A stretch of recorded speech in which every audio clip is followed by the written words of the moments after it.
22 जनवरी, जिस दिन सैकड़ों राम भक्तों का सपना पूरा होने जा रहा है। यहाँ राम मंदिर में रामलला की प्राण प्रतिष्ठा हो रही है। ऐसे में वहाँ पर जाने वाले सभी भक्त ये सोच रहे हैं कि अगर राम मंदिर जाएं तो जाएं कैसे, पहुँचे तो पहुँचे कैसे। तो ऐसे में चलिए हम आपको बताते हैं कि राम मंदिर तक आप कैसे पहुँच सकते हैं, क्या रहेगा आपका रूट, आप कैसे जा सकते हैं और किस तरीके से आप राम मंदिर तक आसानी से पहुँच सकते हैं। चलिए दिखाते हैं आपको।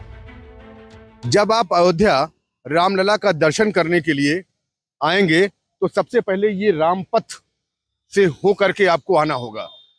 अयोध्या में प्रवेश के बाद बीड़ा चौराहे से जब से ही आप अयोध्या में प्रवेश करेंगे ये रामपथ आपको मिलेगा और ये रामपथ आपको लेके आएगा ये जन्मभूमि पथ की तरफ।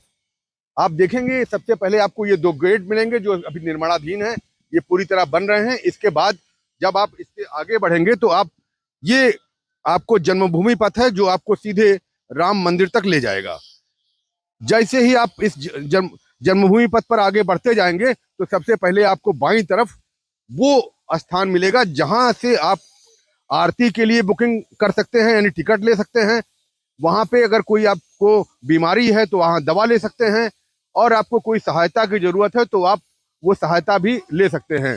आपने साथ अगर कोई सामान लाए हैं तो वहां पे आप लाकर की सुविधा भी यहाँ पे मिलेगी। और इसके अलावा अगर यहीं पे आपको चलने में दिक्कत हो रही है तो व्हील चेयर भी यहाँ मिल जाएगा। इसके बाद जब आप आगे बढ़ेंगे तो आपको ये सामने एक शेड मिलेगा जिसके नीचे अगर बारिश होती है या धूप होती है तो उससे बचाते हुए आप उसके नीचे से आराम से गुजरते हुए जाएंगे। और अगर आपके पास ट्राईसाइकिल या कुछ इस तरह की चीजें हैं जिससे आपको जाना है तो आप इस रास्ते से भी जा सकते हैं जो रास्ते से हम जा रहे हैं, क्योंकि ये रास्ता अभी निर्माणाधीन है और शेड का काम अभी चल रहा है। ये जन्मभूमि पथ पर आप आगे बढ़ते जाएंगे तो इसकी जो दीवारें हैं, दीवारों पे आप देखेंगे तो अलग अलग तरह की डिजाइनें मिलेंगी जो रामायण कालीन डिजाइनें हैं और जो कहीं ना कहीं धर्म को प्रतिबंधित करती हैं कि आप अयोध्या में मौजूद हैं। इस तरह की कलाकृतियां जो हैं वो दीवारों पर उकेरी गई हैं। आगे बढ़ते हुए जब आप थोड़ा सा और आगे जाएंगे तो आपको आगे जाने के बाद आपको बहुत सी ऐसी चीजें दिखाई देंगी जो आपको यह एहसास दिलाएंगी कि आप अपने आराध्य के दर्शन करने के लिए जा रहे हैं। अभी इस जन्मभूमि पथ का काम चल रहा है जो दिसंबर माह तक पूरा हो जाएगा और जब आप जनवरी में आएंगे तो यहाँ को आप देखेंगे तो चारों तरफ ऐसा ही कुछ दिखेगा जिसमें कि अभी काम चल रहा है। जैसे जैसे काम आगे बढ़ेगा वैसे वैसे यहाँ की तस्वीरें और निखर करके सामने आएंगी और ये मनोहारी दृश्य यहाँ पे दिखाई देगा। तो इस तरह के कुछ चीजें यहाँ पे हैं जो लगातार आप देख रहे हैं। ये हम पूरा जन्मभूमि पथ आपको दिखा रहे हैं कि आप कैसे अपने रामलला अपने आराध्य के दर्शन के लिए पहुंचेंगे। आगे आपको शेड दिखाई देंगे और फिर दोबारा जो अभी अभी जोड़े जा रहे हैं, पूरे को कन्वे नहीं किया गया है अभी, लेकिन धीरे धीरे आपको सब नजर आने लगेगा। यहाँ पे खूबसूरत लाइटें होंगी जो रात में भी आपको दिखाई देंगी और पूरी रोशनी यहाँ पे होगी।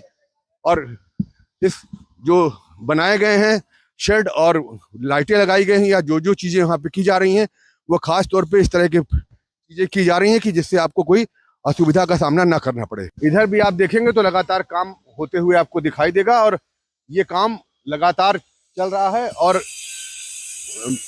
आगे आगे जो इस पे सुविधाएं हैं दर्शनार्थियों के लिए वो सारी चीजें बढ़ाई जा रही हैं और निर्माण कार्य तेजी से चल रहा है, क्योंकि प्राण प्रतिष्ठा 2023 बीतने के साथ ही 2024 जनवरी में होने वाली है। यानी 22 जनवरी को रामलला अपने गर्भगृह में विराजमान हो जाएंगे और प्रधानमंत्री नरेंद्र मोदी खुद वहां मौजूद रहेंगे। इसलिए सारी सुख सुविधाओं का पूरा ध्यान रखा जा रहा है, क्योंकि 22 तारीख के बाद 23 तारीख से जब श्रद्धालु यहाँ दर्शन करने के लिए आएंगे तो बड़ी संख्या में अलग अलग प्रदेश के लोग हैं, अलग अलग दिन आएंगे और उनके लिए स्पेशल ट्रेनें चलाई जाएंगी। तो इसलिए बड़ी तादाद में दर्शनार्थी जो हैं वो अयोध्या पहुंचेंगे और इसको देखते हुए सारी सुविधाओं को चाक चौबंद किया जा रहा है, सारी व्यवस्थाएं बनाई जा रही हैं और खास बात ये ध्यान रखा जा रहा है कि जो है जहां तक हो वो वहां श्रद्धालुओं को अपने आराध्य के दर्शन में कोई परेशानी का सामना ना करना पड़े। तो ये आप सामने देखेंगे ये अमावा मंदिर है और ये अमावा मंदिर जो है यहाँ पे आपको निःशुल्क भोजन मिल जाएगा। आपको अपना आधार कार्ड दिखाना होगा,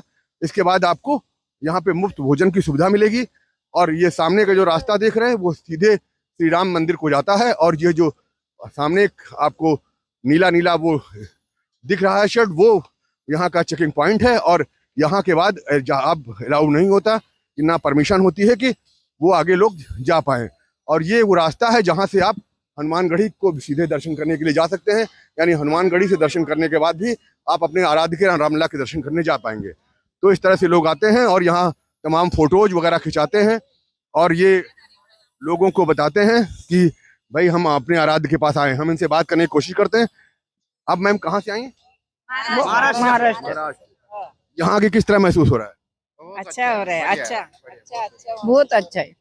तो वहां जाके लोगों को महाराष्ट्र में भी है कि हमको अब अयोध्या आना है 23 को। हाँ नहीं जरूर बोलेंगे जरूर, बहुत अच्छा लगा। और मोदी जी का शुक्रिया अदा करेंगे, सबको बोलेंगे। हाँ ये सब लोग थे जो अपनी यादें सजोना चाहते हैं और अपनी यादों को सजो करके आगे जाना चाहते हैं। आप जब जाएंगे तो आगे आपको वो चेकिंग पॉइंट मिलेगा और इस चेकिंग पॉइंट की जो है जहां तक मीडिया कवरेज की इजाजत होती है, उसके बाद फिर मीडिया कवरेज की इजाजत बंद हो जाती है। और ये पहला आपको चेकिंग पॉइंट मिलेगा जो नीला आपको दिख रहा है उसमें। उसके बाद जो बड़ा सा आपको स्ट्रक्चर दिख रहा है वहां पे आपको स्कैनिंग मशीनें होंगी जहां से आप अपने सामान आपके स्कैन होंगे और आपकी बॉडी स्कैन की जाएगी। यानी फिजिकली आपकी चेकिंग कम होगी, आपकी जो है तकनीकी जो है चेकिंग अधिक होगी। यानी आपको ऐसी चेकिंग होगी जिसमें आपको ज़्यादा कोई परेशानी का सामना ना करना पड़े। तो आप सीधे सीधे अब जन्मभूमि पथ से आते हुए अपने आराध्य के दर्शन के लिए जब जाएंगे तो ये चेकिंग बैरियर मिलेगा। चेकिंग बैरियर के बाद आप सीधे रामलला के मंदिर में प्रवेश कर जाएंगे। लेकिन आपको लगभग 700 मीटर की दूरी आगे तय करनी